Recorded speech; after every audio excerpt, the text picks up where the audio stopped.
Analysis. Let's go to Kuala Lumpur and speak to Julia Roknifard. She's a senior lecturer at the School of Law and Governance at Taylor's University. Thank you very much, Julia, for speaking to us. So when it comes to the signing of this deal between Thailand and Cambodia, how significant is it in the bigger context of this tension and conflict between the neighbours for decades? Do you think this will be the deal that actually holds?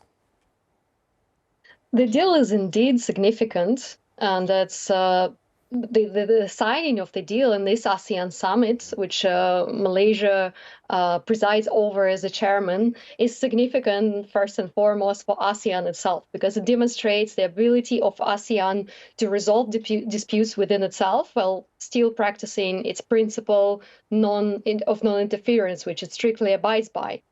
The Donald Trump's presence at the signing of the deal is another matter, and it seems that he came to reap the glory of the signing of the deal that took time earlier this year, where the representatives of the State Department and China were present, while the parties from Cambodia and Thailand were negotiating the terms of it. However, and we can compare it to the deal on Gaza, for a fact that we don't know how long the deal will hold. It will depend on the local actors, in particular on Thailand and Cambodia, because as you just mentioned, the problem has been there for decades. And signing of some kind of deal that ends this round of escalation does not resolve the existing dispute on the ground. And I don't think that Donald Trump is ready to get invested into pursuing a long-standing peace between the countries. So they will have to do it themselves, supported by the ASEAN leadership. This year it is Malaysia. Next year it will be next chairman in line. So it will be done within ASEAN itself. And I don't see a large role to play for the United States here. Julia, you spoke about Donald Trump there kind of coming in and reaping the glory for this deal, which Malaysia was heavily involved in. But the leaders at this ASEAN summit were all smiles when that deal was being signed. They seem to have allowed for Donald Trump to enjoy this triumph, so to speak. Why is that right now? Is it because of the severe economic impact that trade and tariffs is having on the region, and that they need to get in the good graces of the United States? Yes, you're absolutely right. There is a reason why you can see all smiles and regional leaders playing into Trump's gates, making him happy, making him feel like a peacemaker. Now he ended 8 conflicts that ended up in peace, and he can take off and forget all about it, while we will be left here in ASEAN with our problems to deal with.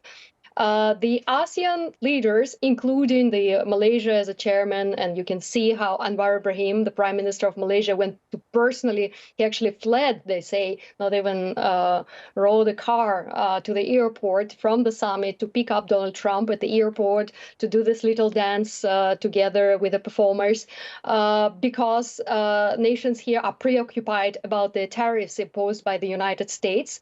And so far, we don't have all the details about the deals, but what we see from the details that we know, the deals are pretty unfavorable to the regional countries, Malaysia included, Indonesia as well. And also, apart from, despite announcing earlier, I think in July, that there are going to be deals with 3 regional giants, Vietnam, Indonesia, and the Philippines, we are not expecting any deals to be signed during this visit by Donald Trump.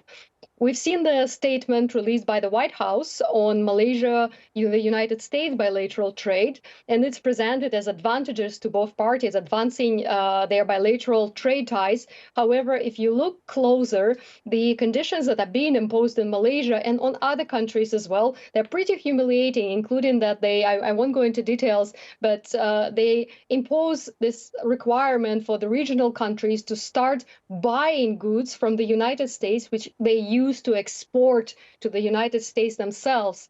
So, or either they could procure from other more reliable suppliers at cheaper prices. So it's pretty humiliating what we're seeing. Julia Roknifard, thank you so much for your analysis. Very much appreciated.